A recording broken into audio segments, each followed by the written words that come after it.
We're back at it again with a new Wheel of Time Wednesday this week after what feels like an eternity. Or perhaps I should say more appropriately, after the turning of the wheel.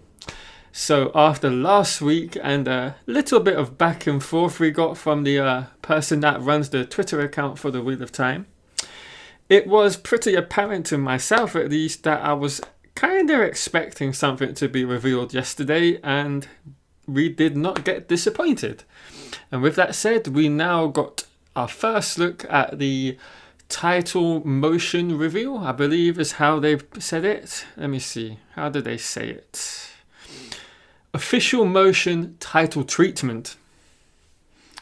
Now, there are a lot of interesting details to go over in this very short clip, and that's because there are a lot of Easter eggs within this reveal, and including that, there's also something that a few people found, which is something to do with the new Twitter profile pic as well, which I actually didn't notice, and once I saw it, I could not find it for the life of me until this morning. But before we do that, in case you have missed it, there was also some other releases, and that was to do with, say, Amazon Prime, Italy, Spanish, Brazilian and German, where they released the title treatment in those native languages. So in case you have not seen them, I will leave them up on the screen now for you to watch.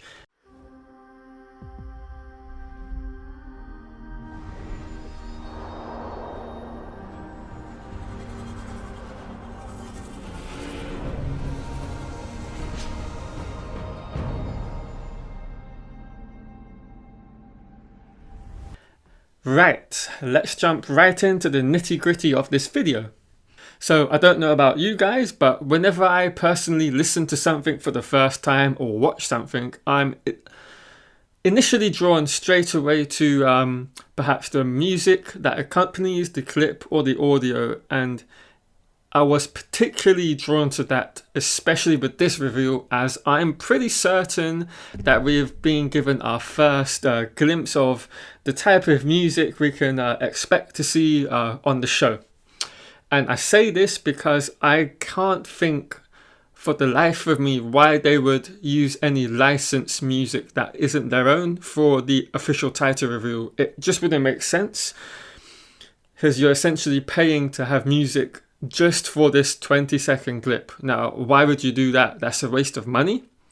And this late into the production, I am certain they've got all the music, locked in. And so that's why I believe the music we have been listening to in this clip from yesterday is that. And to me, both the visual and audios with this clip, they sync up too nicely for them not to be linked together. There's no mishmash between the music and the visual aspects of it. And so that's just my opinion as well.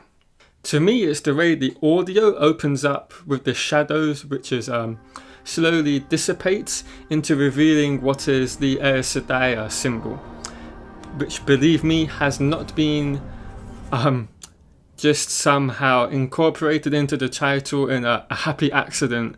That has been artistically included into it. Then we move into the introduction of the sound of the wind, as the visuals slowly start to gather pace as it travels along the body of the serpent. And then we get to the reveal of the phrase, the Wheel of Time. And it is within these last few seconds that we get a rise in the upbeat tempo of the audio, just as everything, just matches beautifully. And then something else while I was watching this, but I couldn't quite put my finger on what it was that was tickling the back of my brain, was during the sequence in this clip where it's kind of spiraling out, and then we get the new complete look at the serpent or the dragon, which is something I'm kind of interested in. I couldn't for the life of me think of what it was, but thankfully, I wasn't the only one who noticed that, and then luckily, someone on Twitter, I cannot remember who it was, so I can't give you a shout out, but they basically pretty much pointed out that it was, of course, it resembled the chapter icon of the Dream to Angriel ring, that Ed Green gets from Verin, I believe. So yeah, that was what I was thinking, and I thought that's a nice little inclusion in this visual aspect. Anyway, what did all you guys think of the reveal? How did you perceive it all? Did you like it? Were you a bit peeved with the icon being that of the serpent/dragon and not the wheel? I would love to know what you guys thought. Now, moving away from the title motion, let's talk about the new Wheel of Time Twitter profile pic that has been put up today as well. So a few of the folks, such as whatseries.com, as well as our favourite innkeeper over from the Dusty Wheel, they noticed that and then they decided to download the image. And hidden within that image was some dialogue written in the old tongue, which I'm going to now try and pronounce, but I'm sure I'm going to pretty much butcher it. But hey, we're all here for a little bit of fun, so I'm going to try my best with it. So it's Kudome Kalichkini Gana Afaan Amanhai. I'm never going to try that again. Anyway, when that's translated, it roughly comes out as, to the people of the dragon who are always welcome here. So for me, obviously there's something written in one of the books along those lines, which a lot of people were using as, oh, this is where it's from, which is true. But I took it in a slightly different way, in which I believed it was the show people, not the show people, it was the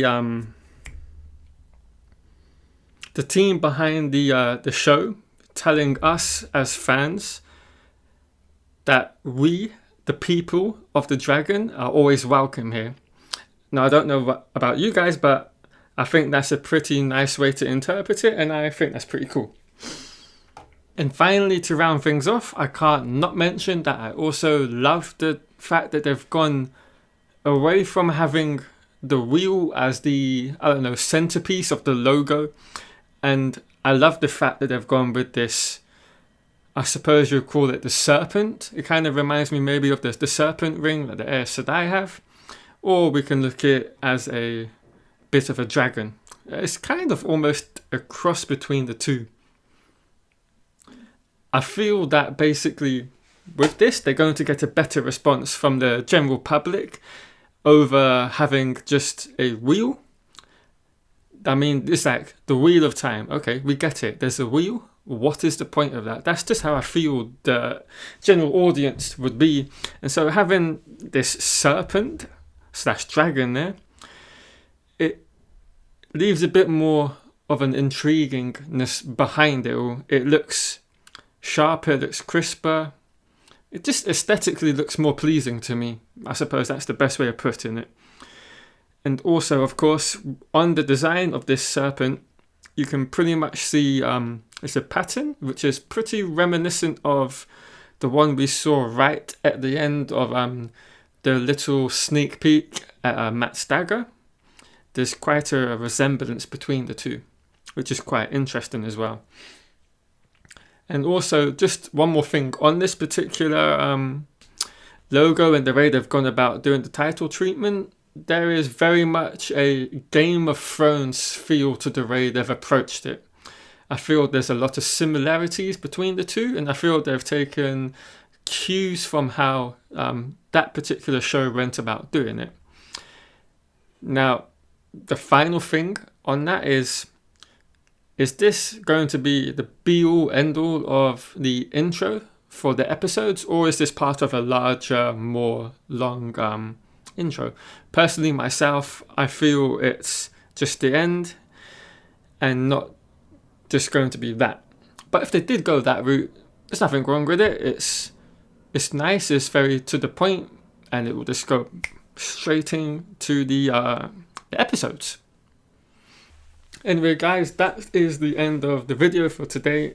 If you're still here watching this video to the end, thank you for doing that. I've been gone for a little while. But yeah, If you've enjoyed the video, please leave a like. It greatly helps the video and improve it in terms of the algorithm. And also just be on the lookout for another video which I'm hoping to have out in the next couple of days. So yeah, thanks for watching, and I'll see you all in the next video.